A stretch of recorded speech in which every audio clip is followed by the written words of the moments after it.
Every culture on Earth has a version of her. She lives at the edge of the village, or deep in the forest, or at the crossroads where worlds meet. She knows things she shouldn't know. She can heal what medicine cannot touch, and harm what armor cannot stop. She is old, or young and dangerous, or both at once. She has been burned, hanged, celebrated, and feared. She appears in the oldest texts we have and in the most recent blockbusters. She has never gone away. The question is not whether the witch exists. She clearly does, in some form, in every place, at every time. The question is, where did she come from, and why does she keep coming back? The answer turns out to be a history spanning 5,000 years, 3 continents, and a transformation so complete that the figure we recognize today bears almost no resemblance to the one she started as. I was researching the history of folk medicine when I kept running into the same figure. A woman at the margins of official knowledge, holding power that the official system couldn't quite account for. The further back I traced her, the stranger the picture became, so I went deeper. In ancient Mesopotamia, around 3200 BCE, there was a professional class of ritual specialists called the Asipu. They were priests, scholars, and healers, trained in the temples, literate in cuneiform, versed in a diagnostic handbook called the Sakiku that contained over 3,000 omens related to illness and treatment. They combined what we would now call medicine with what we would now call magic, herbal preparations, incantations, ritual purifications.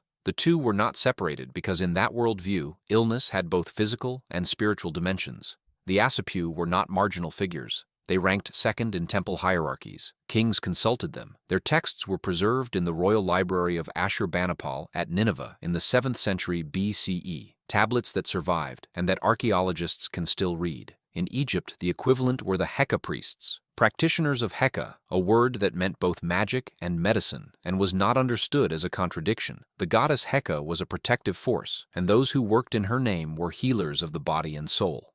In England, into the early modern period, there were the cunning folk, local specialists in healing, divination, and the lifting of curses. They were consulted by their communities, paid for their services, and generally respected. Not supernatural figures, professionals. What these practitioners shared was this: they occupied a recognized social role. Their knowledge was specialized, their services were sought, they stood at the boundary between the understood and the mysterious, and their communities needed them there. The witch figure in Western mythology has a traceable genealogy, and it runs through some of the most powerful female figures in the ancient world. Hecate, the Greek goddess of crossroads, magic, and the moon, predates the classical Greek pantheon.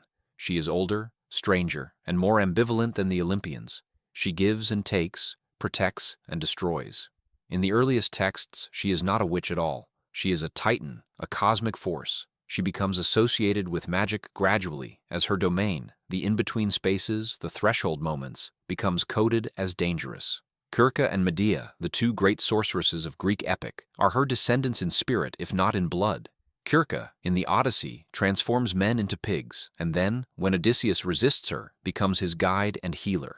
Medea, in Euripides' tragedy from around 431 BCE, is a foreign woman of extraordinary power, whose knowledge and ferocity make her simultaneously necessary and terrifying. Both are women whose power exceeds what their societies are comfortable granting them. In Rome, the venefica, literally poisoner, was the designation for a woman who used plants and compounds for both healing and harm. The word already contains the ambiguity. The same knowledge that heals can kill. The herbalist and the poisoner are, in some traditions, the same person. In the Norse world, the vulva was a traveling seeress who practiced satyr, a form of shamanic magic involving divination, prophecy, and spirit journeys. She was paid well, housed by the communities she visited, and consulted by kings. The Oseberg ship burial in Norway, one of the richest Viking graves ever found, included a woman buried with a large staff, believed by many archaeologists to mark her as a vulva. A 9th century burial at Firkat, Sweden, confirmed the pattern: an iron wand and a purse of poisonous henbane seeds, the tools of the trade. These women were not hidden. They were documented, paid, honored, and buried with their instruments.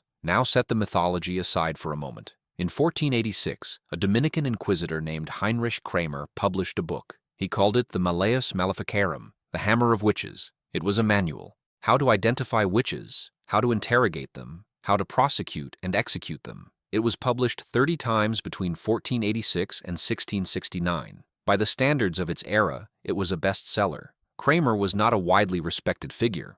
The Bishop of Innsbruck had actually expelled him from the diocese a year before publication, calling his methods excessive and his obsessions embarrassing. He got around this by prefacing the Malleus with a papal bull from Pope Innocent VIII, creating the impression, without explicit permission, that the Church had endorsed his work. The book's argument was built on a set of premises: that witchcraft was real, that it involved a pact with the devil, that women were inherently more susceptible to it, and that the appropriate response was torture and death. Between roughly 1450 and 1750, somewhere between 40,000 and 60,000 people were executed in European witch trials. About 80% of them were women. Here is what changed between the Mesopotamian Asipu and the Salem gallows. The knowledge didn't change in any fundamental way. Many of the practices remained familiar. The social role remained recognizable: community healer, keeper of threshold knowledge. What changed was the framework used to interpret that knowledge. The same woman who had been a healer, a cunning person, a vulva, was now reread as an agent of Satan. The figure didn't change. The story told about her did. After the trials subsided, the witch figure didn't disappear. She transformed again. Baba Yaga, the great witch of Slavic folklore, lives in a hut on chicken legs at the border between the living and the dead. She is terrifying and helpful by turns, depending entirely on how you approach her. She is ancient, ambivalent, and absolutely essential to the heroes who seek her out. She is, in some sense, the Asipu under different management. Morgan Le Fay, the enchantress of Arthurian legend, began in Welsh mythology as a healer. The ruler of Avalon, the island where Arthur was taken to be healed after his final battle. Over centuries of retelling, she was progressively darkened, her healing transformed into sorcery, her ambiguity resolved into antagonism. The same arc, again.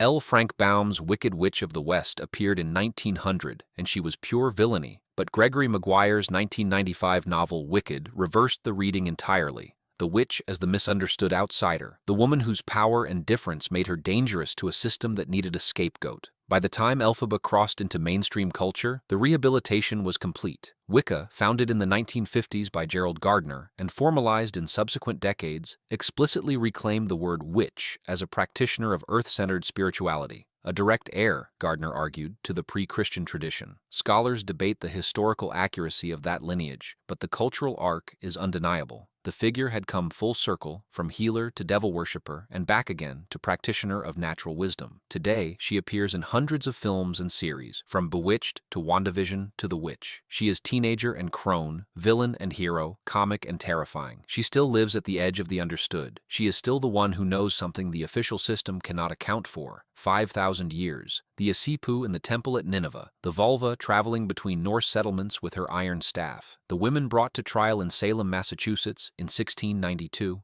the Wiccans practicing in living rooms in the 1970s, Wanda Maximoff rewriting reality in a Marvel streaming series.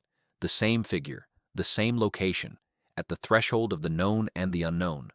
The same tension between the power she holds and the discomfort that power creates. She keeps coming back because she was never really gone, and she keeps shifting shape because every era needs its own version of the question she represents. What do we do with knowledge that sits outside the official story?